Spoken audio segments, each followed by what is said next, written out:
Alright, so this work today on trigging the unit circle all relates to do with quite a lot of stuff to do with the XY axis. It's the XY plane and how our trig relates to it. So let's just draw up an axis, and let's say we've got a circle of radius 1, and ignore the fact that this circle is pretty dodgy. Now, the reason we're going to pick a radius of 1 is because a lot of things can be generalized to a radius of 1. If it was a radius of 2, we could simply divide everything by 2 and we'd have a radius of 1. So we pick 1 just to pick how it works, really. So let's look at this right here. This circle, radius of 1 right there. Now, what we can do is when we look at this, we can say, okay, we can actually create, and we will, a right angle triangle here. Here it is. There's my right angle triangle, and I'm creating it with 2 different points. This part down the bottom here, I'm going to call this X. And the reason I'm going to call it X is because it goes along the X axis. We don't know how much, but we know it's going to be X. And this bit here, we're going to call that Y. And I'm going to call it Y because, again, it's going an unknown distance up the Y axis. Now, we can relate our trig ratio, sine, cos, and tan, in terms of this. This is my angle theta. There's my little angle. Sine theta is going to be opposite over hypotenuse, which is Y over 1, or just Y. Cos of theta is going to be X over 1, or just equal to X, and tan of theta is going to be equal to Y over X. Now, a lot of this isn't going to mean much at the moment. We're just expressing a trig ratio as related to the triangle that we have just drawn. Let's draw a new one. What happens if my radius is over here? Again, it's a radius of 1. Let's draw our right angle triangle. And now this is where things change. This length here, our horizontal length, it's going to be minus X. Why is it going to be minus X, you ask? Well, it's going in the minus X direction. This is my negative X values over here, and my positive ones are over here. Same, positive Y, negative Y. So my Y is still going to be positive, a positive distance because it's going up, and my X is going backwards, so it's going to be a negative distance. And this allows us to write my trig ratios again. That's still going to be my angle right there. And the ratios work the way, well, sine of theta is Y over 1, or just Y. Cos of theta is going to be negative X over 1. Negative X over 1. This is where things change. So cos of theta, another way of writing it, is negative X, which means that for an angle in this quadrant, the value of cos is going to be negative. The cos of that angle will be negative. And it's going to be the same for tan as well, because it's opposite Y over adjacent, negative X. Now, how do these angles work? Well, think of these angles in particular in relation to how I'm doing it with the unit circle. We're going to start with 0 over here. This is going to be 0. I'm going to pick black. This is going to be 0. This will be 90 up the top, because it's going to be a big right angle, 180, 270, and then all the way back to 360 around this side.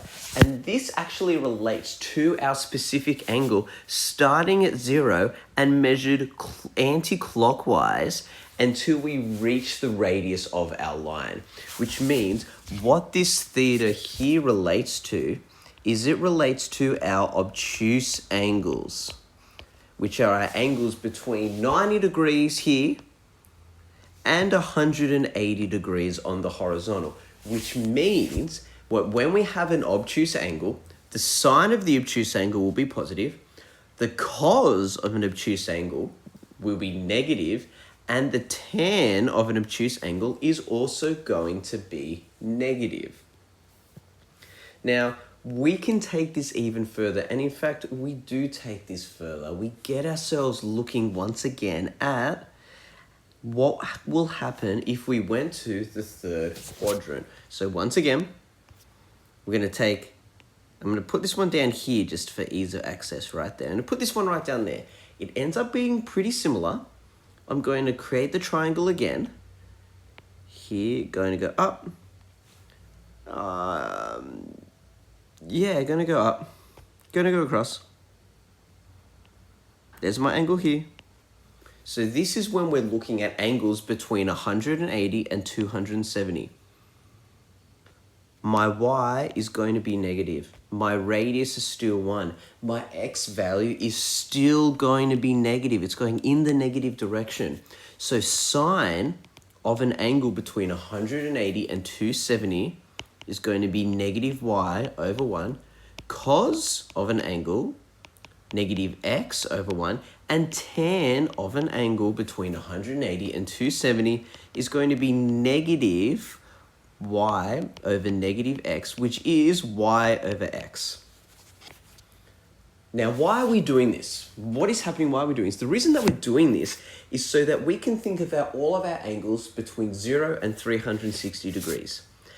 And we end up with something that looks like this. I'm going to draw up a new one that isn't all scribbled over. ASTC, all stations to central.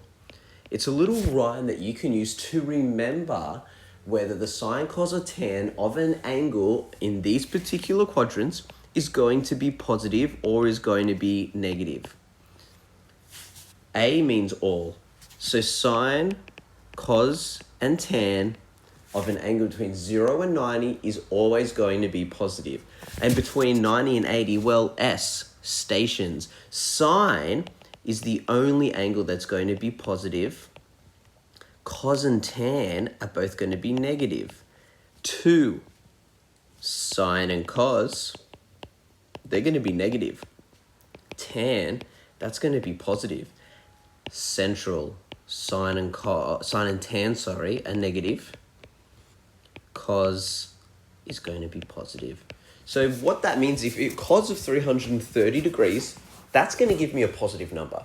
But tan of 330 degrees, that's going to give me a negative number. And we can begin to see that in the graphs that we can load up right here. Well, here's sine. So here I've got my angle. And now it's between, ignore the fact it's between pi and 2 pi. Pi is actually 180 degrees and 2 pi is 360. So that's radians. There we go. Now you can see it up the top here. Look what happens with the graph. It goes up to 1, sine of 100, 180, still positive. The second it goes over 180 degrees, it's negative, and it's to do with our graph and the cyclical nature of sine and cos. Cos, there it is right there. Between 0, there it is, between 0 and 90, cos is positive. The values on that y-axis, and we've got other ones like cosec, and sec,